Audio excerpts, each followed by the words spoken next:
the Championship, Chapter 35, entitled The Human Hot Fudge Sundae. Finally, after 5 years of hurt and humiliation, half a lifetime of noogies, wedgies, and less common schoolyard maneuvers, Leon had a chance to even the score. The next morning he waited on the school steps with Lumpy by his side. For the first time ever, he wanted to see Lumpkin. The bully failed to appear by the time the first bell rang. Must be out because of the tongue injury, Lily Matisse speculated. Maybe, said Leon disappointedly. Lumpkin was a no-show at homeroom, and at first period math class, at second period English, and at third period social studies. Things took a turn for the better at lunch. Strategically seated at a table that had views of the lunch line, Sundae bar, and cleanup area, the trio watched and waited. Their surveillance eventually paid off. There, cried Lily Matisse. He just cut the line. Figures, said PW. I bet you he hit someone before he has I bet you he hit someone before he has dessert. You're on, said Lily Matisse. PW won the wager moments later at the tray station. Leon reached for his pouch. Sure that's wise with so many people around? Asked Lily Matisse. Get real, said PW. After all these years of Lumpkin being Lumpkin? PW's right, said Leon. He began working Lumpy's legs just as Lumpkin was about to take some pizza. Not so fast, Leon said in his best teacher voice. Where are your manners, Mr. Lumpkin? The whole lunchroom watched in amazement as the bully marched himself to the very back of the line. Much better, Mr. Lumpkin, Leon intoned. You are learning. Each time a student got on line, Leon made Lumpkin bow and give the new arrival frontsies. This is like having our very own move back 3 spaces card, PW marveled. Do not pass go. Do not collect your lunch. Now, said Lily Matisse, warming to the possibilities. Growing boys do have to eat. You know, Miss Jaspro, you have a point, said Leon. What do you propose we serve, Henry? Not pizza, said PW. Certainly not, Lily Matisse agreed. Pizza is hardly nutritious enough. Still, we cannot allow him to starve. Actually, starvation sounds kind of tempting, said PW. Leon looked around until he found the perfect substitute for pizza. Might we consider Brussels sprouts? He asked primly. Lily Matisse suppressed a giggle. Brussels sprouts are nutritious. Very, said PW as he turned to Leon. Maestro, if you please. Leon worked Lumpy's legs so that Lumpkin moved straight to a steam table piled high with Brussels sprouts.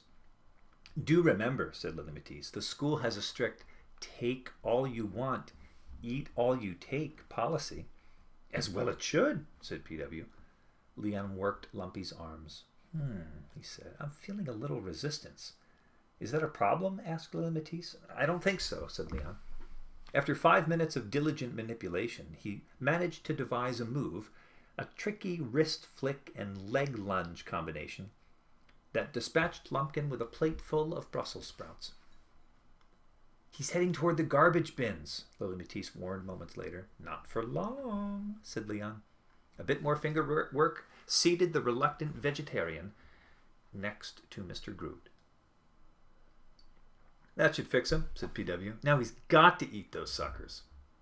Lumpkin tried his best to ignore the food on his plate, but Leon wouldn't let him. Time to take your medicine, he said, handling Lumpy's arms like an expert crane operator.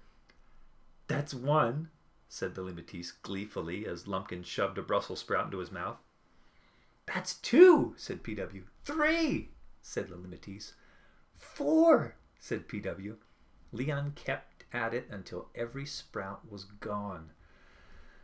Phew, he said after he'd finished the force feeding. That was rough. I bet it was rougher for Lumpkin, said Lily Matisse. Look at the way he's slumped over. You know what might just improve his mood? PW said with a sly grin. Oh boy, here it comes, said Lily Matisse. A food fight, PW said. I mean, after all, it's practically a tradition. He recalled the goopy cafeteria clash he had set off the previous year, soon after gaining control of Miss Hagmeyer. That was different, Lily Matisse pointed out. Leon had the teacher start it. None of us got into trouble. She has a point, said Leon. And anyway, somehow Lumpkin throwing food is too, I don't know, Lumpkinian. Plus, it's a waste, Lily Matisse noted. There's got to be a better way to teach Lumpkin a lesson. There is, said Leon. What do you have in mind? Said PW. Take a look at where Lumpkin is heading. The Sundae bar? Said Lily Matisse. Yup, said Leon. You're kidding, right? Said PW. Why not? Said Leon. What am I missing? Said Lily Matisse. Simple, said Leon. You're about to see Henry Lumpkin make himself a hot fudge sundae. Lily Matisse's eyes widened. PW licked his lips. Well, this should be sweet. It's too bad the judges from the Guinness Book of Records weren't on hand for Leon's next maneuver. Had they been, they could have confirmed a new entry for their record book. Biggest human hot fudge sundae.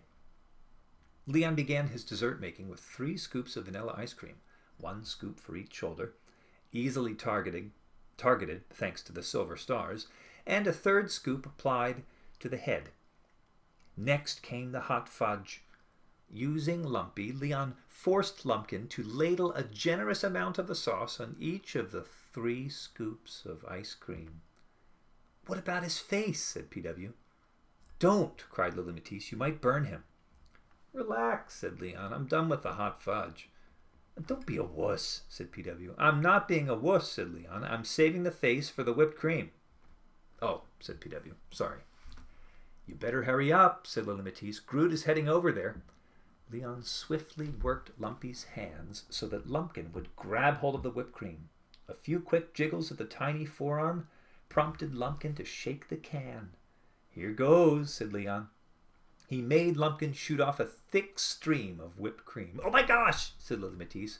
Misfire, PW said joyfully. The whipped cream smacked Mr. Groot in the eye. Yikes, said Leon, loosening his grip. I think I'll let Groot handle things from here on out.